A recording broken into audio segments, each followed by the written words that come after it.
গ্যাসের তীব্র সংকটে থমকে গেছে সিএনজি চালিত যানবাহনের স্বাভাবিক চলাচল। ঘন্টার পর ঘন্টা লাইনে দাঁড়িয়েও মিলছে না গ্যাস, বন্ধ রয়েছে অধিকাংশ ফিলিং স্টেশন।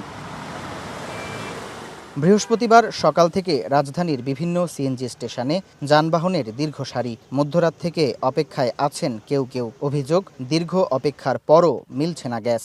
3টা বাজে এসে এই যে পাম্পের কাছাকাছি এসে এখন পাম্প থেকে বলতেছে যে গ্যাস নাই।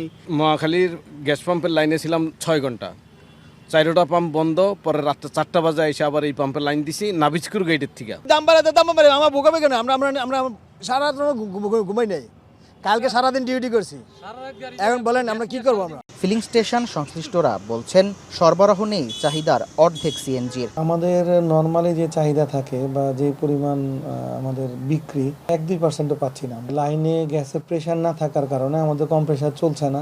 কম্প্রেসার না চলার কারণে আমরা গ্যাস দিতে পারছি না, এবং কম্প্রেসার মানে গ্যাসের লাইনের প্রেশারটা এতই বেশি কম যে আমরা কম্প্রেসার স্টার্ট করতে পারছি না, বন্ধ হয়ে যাচ্ছে। 2-3 PSIতে থাকে।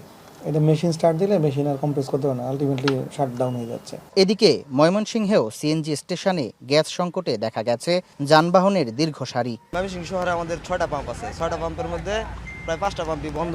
আমরা যেখানে আসছি গ্যাস এখন যে বাড়িতে যাব এই গ্যাসটা আমরা পাইতেছি না। জাতীয় গ্রিডের কারিগরি ত্রুটি দূর করে সরবরাহ স্বাভাবিক করার চেষ্টা চলমান রয়েছে বলে জানিয়েছে জ্বালানি ও খনিজ সম্পদ বিভাগ। সারি সারি যানবাহন, দীর্ঘ প্রতীক্ষা। সংকটের প্রেক্ষাপট ভিন্ন হলেও ভোগান্তির চিত্র একই। এ সংকট সমাধানে সরকারের দ্রুততম পদক্ষেপের প্রত্যাশা সাধারণ গ্রাহকদের। সামদানি প্রত্যয়, সময় সংবাদ, ঢাকা।